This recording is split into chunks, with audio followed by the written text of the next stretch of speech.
डोंगर ऊपर हवे तेला कहते पठार, राजेंद्र ग्राम जिहाँ लगते बाजार।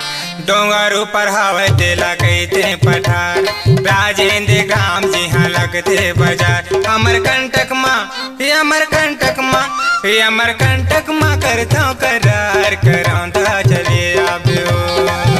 अमरकंटक माँ करता करार करौंदा चले आब्यो।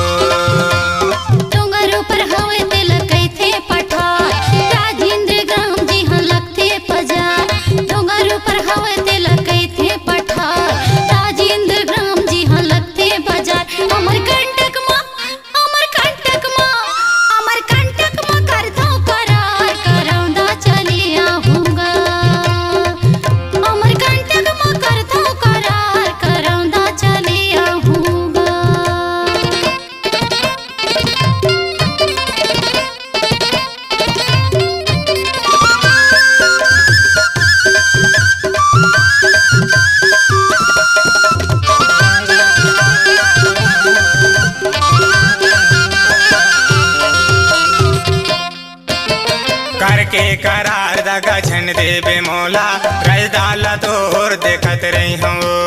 करके करार दगा नहीं देवा तोला, रजदाला मोर देखत रही बेगा। करके करार दगा छन देवे मोला, रजदाला तोर देखत रही हूँ। करके करार दगा नहीं देवा तोला, रजदाला मोर देखत रही बेगा। महामाई के महामाई के दर्शन करे बर करौंदा चले आब्यो। महामाई के दर्शन करे बर करौंदा चले आऊंगा।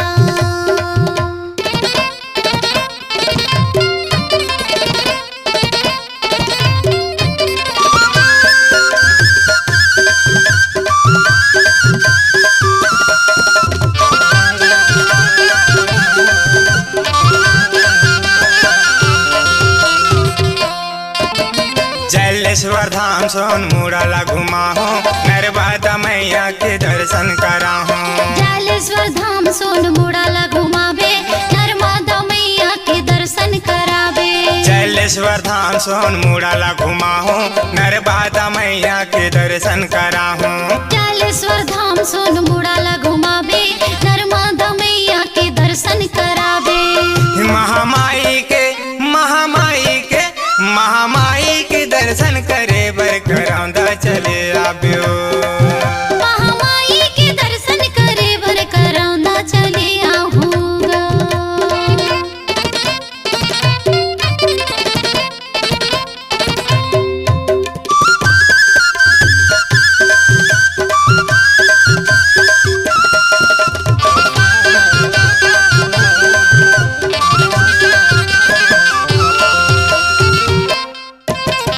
अमरकंटक के तोला मेला घुमा हूँ, पानी खवा के तोला ढिलवा झूला हूँ। अमरकंटक के मेला घुमावे, पानी खवा के मोला ढिलवा झुलावे।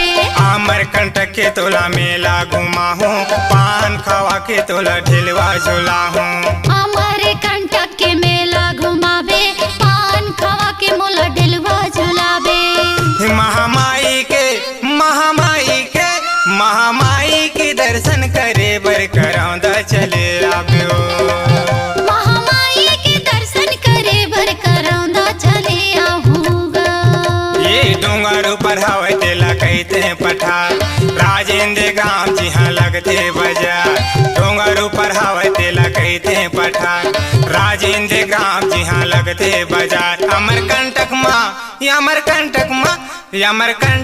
करता करार करौंदा चले आब्यो।